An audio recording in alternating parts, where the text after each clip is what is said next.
I'm going to go in reverse order. Fuzzy, I want to bring you in first.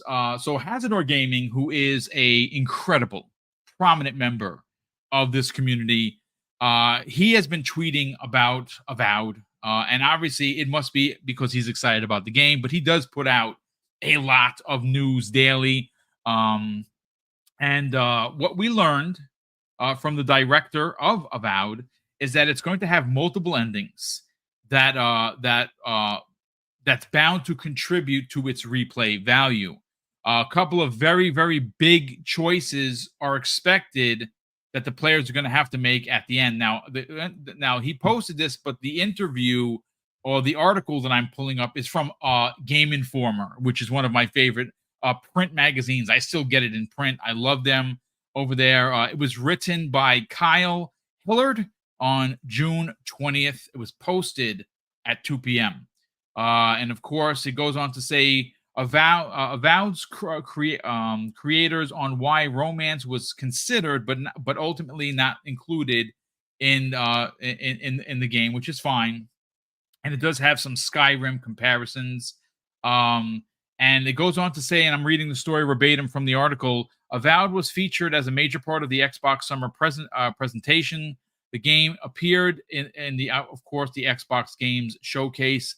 With new footage, game director Carrie Patel appeared on the official Xbox podcast to share more gameplay and share more about the game.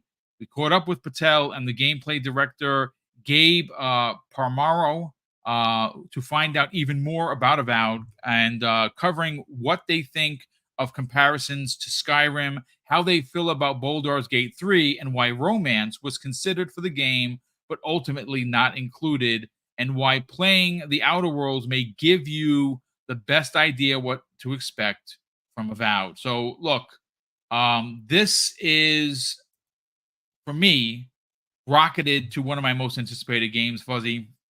I think there is a lot to be excited about. It is Obsidian. Obsidian has made incredible,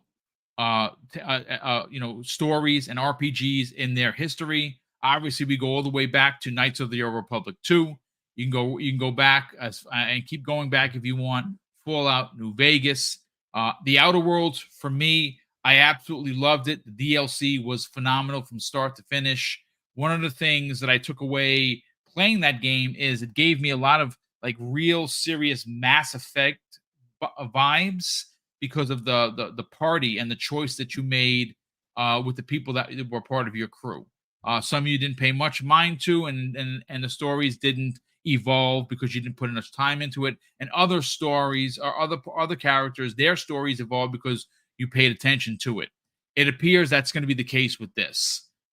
This has me excited. I was excited because it's Avowed, and it's a new IP, and it's from Pillars of the Eternity series that I have never played. So I don't have a connection to some of these characters. But what's interesting, and another piece from this interview that I pulled, was that the game is start to finish, if you're just burning through the game, minimum 30 hours, which I think is a pretty fair amount of time from start to finish. But this is not one of those games where you're just going to burn through it, because what we learned in the direct a couple of months ago was the fact that it is going to have places and paths that if you don't look for them, you will miss. And they're saying that they're pretty big areas. So this tells me the game is pretty big. Let's get your hot take on some of the new information that came out of this interview from Game Informer. Well, I'm glad they went into extra detail as far as what to expect for this game. Just short of doing like a full direct, kind of like what they did for Starfield type of deal. And they've kind of mixed in a few things that people may not have picked up right away on, as far as like the third person perspective, which I always enjoy playing games in that. As far as like if you have the option, more than likely I'll play in third person more times than not, but first person is fine in a lot of games. And I like the magic. It's going to sound so funny saying this, but magic hands, where you have like the ring of like inscriptions and things like that, and you're using like elements and things along those lines. I love how they updated the I guess you could say the animations of those, as well as the animations in general for the combat. But they've slipped a lot of things that kind of went under the radar. And now that they're talking more about it as far as the size and scope of the game, where if you've played the Outer Worlds, you can expect this to be, I would say, around the same type of time frame. Yes, Outer Worlds had a quick option to finish in like less than 10 hours, but that was not the good ending kind of thing. That was you basically selling somebody out type of deal. But aside from that, I expect that this is going to be that game where, yeah, you can burn through it in 30 hours, but you're probably going to spend double that trying to find other secrets, trying to find better gear, crafting better stuff, because it seems like you can tell when your weapons aren't as effective, like the little mushroom head people that they showed in one of the combat scenes. It's like, yeah, they're swiping at them like 5 or 6 times and it's not hurting them, or at least it doesn't seem like it, compared to other enemies where, you know, one swipe and they're downed or whatever. So it's going to be all about, you know, knowing your gear, knowing your weapons versus the enemies you fight, the decisions you make, the party members that you decide to keep with you, or the decisions on which side or which party member to side with, kind of thing, I think are all great aspects for this game. Yes, I know a lot of people would probably like to have it where it's like an Elder Scrolls light kind of thing, where it's hundreds of hours of replayability. You could probably get that out of this if playing it different ways and things like that. But I would say this is like the perfect size game for Obsidian to make, have us play for probably a couple of months, possibly even revisit and them have possible updates as far as expansions, much like they did with the Outer Worlds, which I'm hoping they kind of do that same type of approach, although without 505 Games being as greedy or stingy, or maybe it was Private Division that was causing those price hikes for each updated version and stuff. But yeah, I look forward to this game. I figure this will be the perfect holdover between when it releases to at least get us to Indiana Jones. Hopefully I can finish this, or at least finish the main line or main quest of the story by the time Indiana Jones comes out. But if not, this will be a game I probably continue to play and then either pick up Indiana Jones afterwards, or start playing it afterwards, or possibly put it on pause and then hop to Indy. But I always love like magic and a variety of different weapon combat. Like the fact that they have, I think they have pistols or Yes. Yep. like firearms in this, not like modern firearms, but like old style firearms, swords, magic, all of that stuff is going to be Muskets. for a fun adventure type of game. And I'm looking forward to it. But yeah, there's a lot of unique stuff to this that I like. And the fact that it's now in third person, you get to see some of the gear that you put on, which I know that probably sounds weird, but somebody that's played so much Division, yeah, the gear matters to some extent. So yeah, definitely looking forward to this September, October-ish. So can't wait. Yeah, I mean, again, the date, you know, potentially leaked in November. I think it was November 12th. I think if that's what it was. And then obviously it was pulled. So we'll see what happens. We know that it's coming this year, which is great. The game looks, every time I've seen it, Gamsley, the game looks better. One of the things I think they really did take to heart was some of the criticism that came out of the way of the enemies didn't seem like they were punchy enough. Like, you know what I'm saying? Like you really felt like you were doing damage when you swung your sword or when you shot your gun. That was very old build. I'm happy that we've seen some newer gameplay that looks phenomenal, especially to Fuzzy's point, the magic. The magic looked really intimidating. It looked really bombastic, if you will. Some of the new information, especially again for me as someone that does not mind FPS, but if giving a choice and I get a chance to see the character, I'm probably going to play that mostly through that. But when it comes to the magic, I'm kind of like right with Fuzzy. I really want to enjoy what it looks like when you're casting the magic from the first person's perspective, and maybe when you're swinging the sword, you get into third person, or even when you're shooting the guns, you get into third person. It's going to be very interesting. I'm happy that choice is there. Let's get your hot take on some of the new information that came the way of some of the not only the interviews, but some of the information that they put out there themselves. Yeah, well, I'm glad that people are realizing what Obsidian games are. I'm so proud of you guys. And I'm so proud of you guys for understanding what an RPG is at this caliber. I'm really proud of us as a whole unit to understand who Obsidian is and what they make. But yeah, this is always the cycle. They gotta wait. Like, of course, the animations and the strikes and the conversational stuff is there. Of course, third person is there.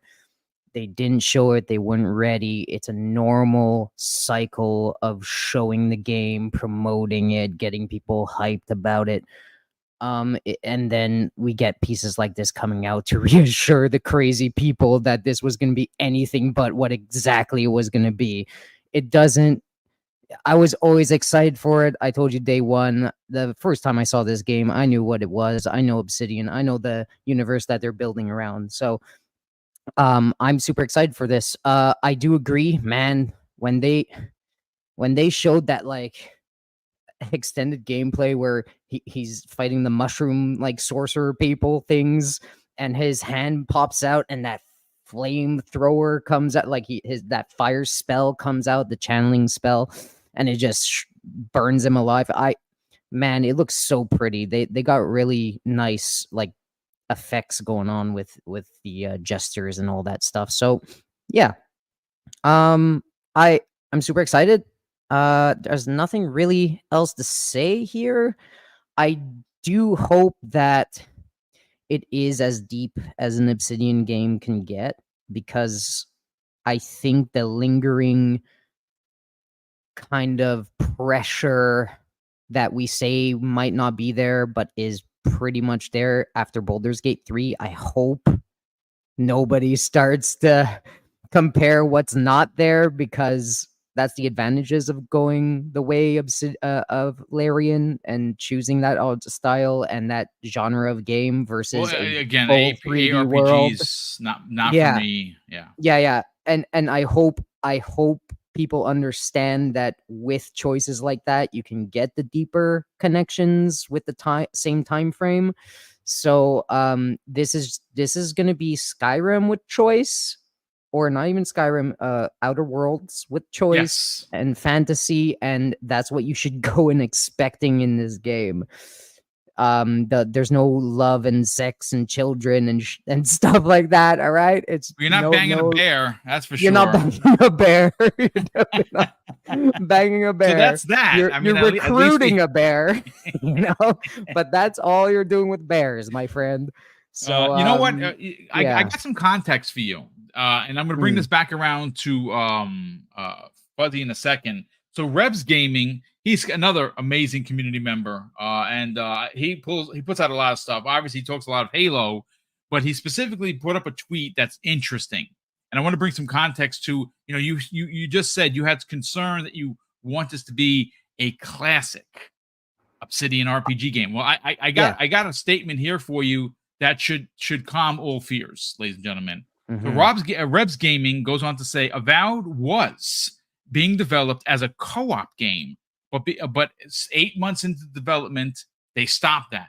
And Obsidian decided they wanted to create, quote unquote, a classic Obsidian RPG experience that focuses on what they're best at, which is story. And there you go. I think that does answer your question. Yeah. What are your thoughts on with that? I'm just excited. I love these guys. I love these guys. I love the games they try to create and make. They have, and I'm gonna sound weird and nuts here, and maybe connect threads that maybe they're not there. But I really said this in the earlier episodes when I met you, Boom. I think that games are being created to hit our dopamine instead of our curiosity nowadays. And Obsidian and people like From Software and all these other guys, they really try to nail our curiosity still. And just hearing this is, I hope Obsidian stays with that formula. Hit our curiosity. Make us ask ourselves, what happens if I do this, and have it happen. And that's what Baldur's Gate did phenomenally. Like, if you could and Larian, the guys at Larian, if you thought about something or you tried something, you'd be rewarded. That's building off of curiosity and not dopamine. Okay. And I hope that Obsidian shows us they could still do that because they've done it in the past. So yeah, I love everything about this, and I just hope we get Obsidian. That's it. And there's nothing wrong with that. Fuzzy, I'm going to bring this back around to you because Rebs Gaming did add some additional context to here that I did not know about. I found it literally as I'm scrolling through the stuff I sent myself, and this is pretty interesting. This game was originally going to be a co-op game, which I think a lot of people would have enjoyed. Now, I don't normally play through co-op unless it's Gears, and that's with my brother. And again, it's just a time thing. It's not an antisocial thing. I play with gamers all the time. It's just that I don't have enough time to, hey, guys, let's meet at 8 o'clock and let's go. I just don't have the time. But I'm happy to know that the powers that be were like, listen, we need to create a game with entries of what people expect an Obsidian game to be. That is story driven, that is fantasy, that has a lot of power with the characters that you interact with, whether they be antagonists or protagonists. And I love this statement here. Obsidian decided to create a classic Obsidian RPG experience and focus on what they're best at. That, to me, is a winner, chicken dinner. What are your thoughts? I just like the fact that they keep a tight story and don't let like a feature creep get into their games. Like that's the big thing. Like looking back at like Outer Worlds 2, or not Outer Worlds 2, the original Outer Worlds, with that game, it didn't have like a lot of what you would expect new features in a space genre type of game, but it kept you interested and engaged in the entire story the entire time without wondering like, oh, am I flying to this planet or you know, can I land the ship here kind of thing. It kind of took a lot of that stuff out of your hands without it seeming like you're missing anything. So the fact that they, you know, nailed it down where it's not a co-op game, which would have probably been, I wouldn't say it would be a stretch for them. I'm pretty sure they can handle making a co-op game, but it adds another layer of things of, well, is that co-op member interacting with the other, you know, NPCs, and could that then take away from the story? And it winds up being a matter of where sometimes co-op is great, but then it has its repercussions where either only one person gets progress or something to that effect. But like what they've done with Grounded, they're actually, I think, teaching what do you call it, Undead Labs how to do the co-op untethered type of deal. But taking all of that away from it, just keeping it an RPG, keeping it story focused in the Pillars of Eternity universe, and making it about the decisions you make, the party members you choose, and who you side with, or how you go about, you know, your business in the game, I think is their best course of action. It keeps it, you know, it keeps it simple enough where you don't have to constantly do updates, but you can do DLC later, maybe a side quest. Well, not really a side quest, but like an add-on like they did with Outer Worlds. So yeah, it's great that they kept it concise, didn't bloat it too much, and make it where instead of it being able to be released in a matter of like a few months from now, where if they kept all the other things in it, it would probably be another 2 to 3 years before we see it type of deal. So kudos on them.